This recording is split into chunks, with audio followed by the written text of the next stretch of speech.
আসসালামু আলাইকুম। মেহরিমাস কারাভ্যান বা মেহরিমার চলন্ত বাড়িতে আপনাদের স্বাগত।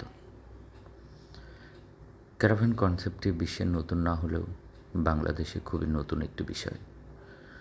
বহির্বিশ্বে মানুষ চলন্ত বাড়ি নিয়ে অবকাশ যাপন করতে যায়, এমনকি বছরের পর বছর তারা এমন বাড়িতে বসবাস করে। বাংলাদেশে এমনটি দেখা যায়নি আগে। আমি যদি ভুল না জেনে থাকি, তবে আমি প্রথম বাংলাদেশে বানালাম। আমাদের দেশে মধ্যবিত্তদের জন্য ট্যুরিজম একটি ভয়ঙ্কর খাত। মধ্যবিত্তরা ঘুরতে গিয়ে আনন্দ করতে বা প্রকৃতি উপভোগ করতে পারে না বললেই চলে। চাওয়ালা, রিক্সাওয়ালা থেকে শুরু করে মধ্যমানের হোটেল রেস্তোরাঁর সেবাদানকারী কোথাও থেকে প্রপার সম্মান বা সার্ভিস আমরা পাই না।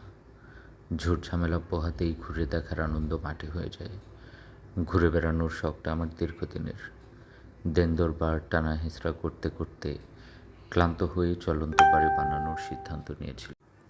দীর্ঘ 1 বছর অফিস সময় শেষে শুক্র শনিবার বা ছুটির দিন কোরবানি করে অবশেষে এটি আলোর মুখ দেখল।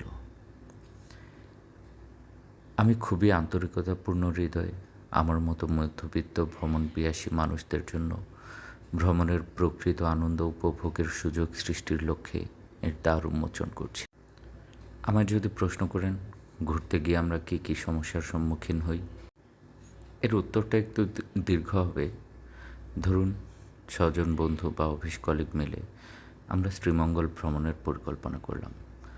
আমাদের অফিস ছুটি হয় সন্ধ্যা 6টায়। অফিস মতিঝিলে, আমার বাসা খিলক্ষেত। বাসে উঠতে হবে আরামবাগ থেকে। অফিস শেষে বাসায় গিয়ে ফ্রেশ হয়েই বেরিয়ে পড়তে হয় বাস কাউন্টারের উদ্দেশ্যে। রাস্তাঘাটে জ্যামের যে অবস্থা, তাতে বেশ খানিকটা সময় নিয়ে বেরোতে হয়। বাস স্ট্যান্ডে এসে আবার অপেক্ষার পালা, বাস আসবে কখন। এইসব ঝুট ঝামেলা শেষ করে ধরুন রাত 11টা নাগাদ বাস এলো। ভোর 4টা-5টা নাগাদ শ্রীমঙ্গল বাস কাউন্টারে নামিয়ে দেয়। তখনও হয়তো ভালো করে সিএনজি বা অটোরিকশা চলতে শুরু করেনি। সেখানে 2-1 ঘন্টা বসে থেকে রিসোর্ট বা হোটেলে গিয়ে পৌঁছাই। দেখা গেল আমাদের বুকিং করা রুমটি খালি নেই।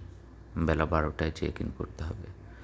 রিসেপশনে মালামাল রেখে আশেপাশে ঘুরে এসে দেখা গেলো চেক ইন করতে আরও সময় লাগবে 1 ঘন্টা।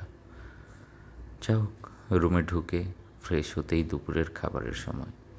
এবার কোথায় খাওয়া হবে সেই চিন্তা। যা হোক, দুপুরের খাবার খেয়ে সিএনজি ভাড়া করতে গিয়ে এক পশলা কথা কাটাকাটি করে মেজাজ গরম হয়ে গেল। ঘুরতে গিয়ে সিএনজিওয়ালা আপনার কথা মতো চলবে না। পেছন থেকে সময় যাচ্ছে বলে তাড়া দেবে, গিয়েও এক টেনশন কাজ করবে। বেলা 12টায় চেক আউট করতে হবে। সুতরাং খুব ভোরে ঘুম থেকে উঠে কোনো একটা জায়গা থেকে ঘুরে 11টার মধ্যে ফিরে আসতে হবে রিসোর্টে। এইসব চিন্তা করতে করতে রাতের ঘুমটাও হয়তো ভালোভাবে হয়নি। বেলা 12টায় চেক আউট করে আবার রিসিপশনিস্টের জিম্মায় মালামাল রেখে দিতে হবে বা পরবর্তী সারাদিন ভার বয়ে বেড়াতে হবে। সারাদিন বিশ্রামহীন ঘুরে বেড়ানো শেষে আবার বাসের অপেক্ষা। বাস ড্রাইভারের অমানবিক ড্রাইভিং। ভোরে ঢাকায় পৌঁছে আবার বাসায় যাওয়া, নাস্তা শেষ করে আবার অফিস। সারাটা দিন প্রচণ্ড ক্লান্তি নিয়ে ঝিমিয়ে ঝিমিয়ে অফিস করা, তার পরবর্তী 2-3 দিন ভ্রমণের ক্লান্তি বয়ে বেড়ানো। ঘুরতে গিয়ে এসব ঘটনাই ঘটে বেশি। 40 ছুঁই ছুঁই বয়সে এসে এইসব ভার বহন করতে শরীর প্রস্তুত নয় আর। এবার আসুন একটু ভিন্নভাবে ভাবি। বৃহস্পতিবার সন্ধে 6:30 বাজে। মেহরিমার চলন্ত ঘর আপনার অফিসের কাছে দাঁড়িয়ে আছে আপনার অপেক্ষায়। আপনারা সদল বলে গাড়িতে গিয়ে উঠলেন। যাত্রাপথে আপনার ইচ্ছে মতো জায়গায় গাড়ি থামল, আবার চলল। কোথাও জলদি পৌঁছাবার তাড়া নেই। বাড়ি থেকে রান্না করে দেয়া খাবার তৃপ্তি নিয়ে খেলেন। সমস্ত পথ তাড়াহুড়ো না করে সেফটি রুলস মেনে গাড়ি চলল, আর আপনি চললেন বিছানায় শুয়ে ঘুমিয়ে ঘুমিয়ে। গন্তব্যে পৌঁছে যাওয়ার পর আপনি হয়তো জানতেই পারলেন না আপনি পৌঁছে গেছেন। ঘুম থেকে উঠে দেখলেন ভ্রমণজনিত ক্লান্তি তেমন অনুভব করছেন না।